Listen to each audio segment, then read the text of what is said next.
Khan Academy Algebra, systems of equations with substitution. So we're going to do a couple examples, some really quick notes, and then we will actually solve this problem you see on the screen as our third example. So let's get after it. So when you use substitution, there's different methods. There's graphing, there's elimination, there's substitution. The best time to use substitution is when one or more of your equations is solved for a letter.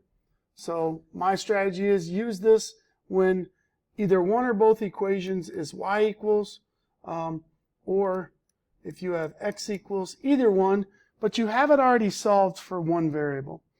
So this first example, and Khan Academy gives you a few examples where they're both set up, solved for a variable. So for instance, this top equation is y equals negative 4x plus 16. But then the bottom equation is also solved for y equals. So what I'm going to do is I'm going to grab all this stuff right here. And since it equals y, I'm going to substitute it right there for that y.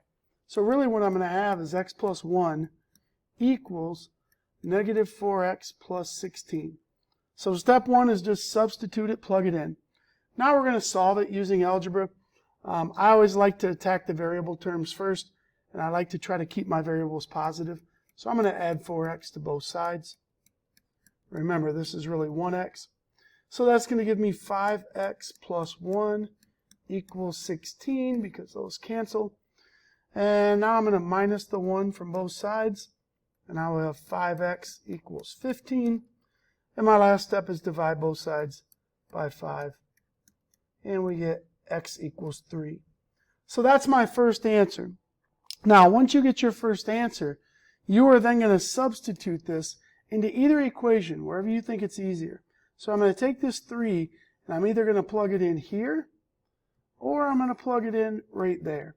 I think the bottom equation is way easier, so I'm going to do y equals, and instead of doing x plus 1, I'm going to do y equals 3 plus 1, because we now knew what x was. And so that tells me that y equals 4. So I now have my two answers, x equals 3, y equals 4. And if I were to graph these two, the intersection point would be at the point 3, 4. So remember that an intersection on the graph is also a solution using algebra. All right, next example is where they only give me one equation with a letter solved for it. So notice here that the top equation is solved for y. So since all of this stuff right here equals y, I'm going to just drop it right there in that spot. But I'm going to be careful. I'm going to use parentheses. So I'm going to go negative 4x plus 3. And instead of putting y in here, I'm actually going to drop in the negative 7x plus 13. And it equals negative 11. So now we've gotten rid of our y. We can now just kind of tackle these x's. So we have a negative 4x plus, and it's actually not a plus, positive 3 and negative 7 gives me negative 21x. Positive 3 times 13 is plus 39 equals negative 11. I see on the left-hand side I can combine like terms. These two can go together.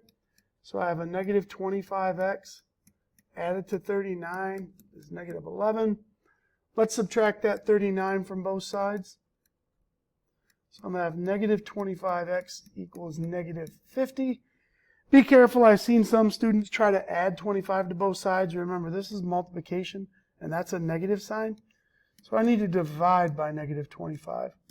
Divide by negative 25. And I get x equals positive 2. So there's my x. I now have the option to drop that 2 either right here or right here. I'm going to put it in the top one. It looks easier to me. So a negative 7 times the new x value plus 13.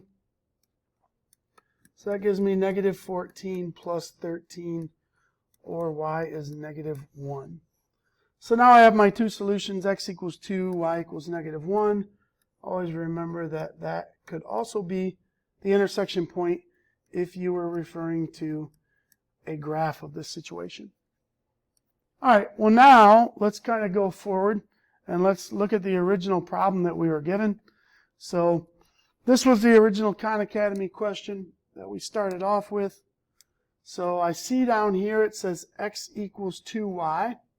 So I'm going to drop that 2y in place of x. So I have a -4, parentheses, always important to put parentheses there. 2y, I got plus 11y equals 15. That's a -8y plus 11y equals 15. Add those together, combine like terms. 3y is 15. And divide, looks like we have y equals 5. So there's my y answer. Now I can substitute that 5 right there. So x equals 2 times 5, which is x equals 10. So I now have two solutions. X equals 10, y equals 5. Let's try it out. X equals 10, y equals 5. Awesome. Good to go.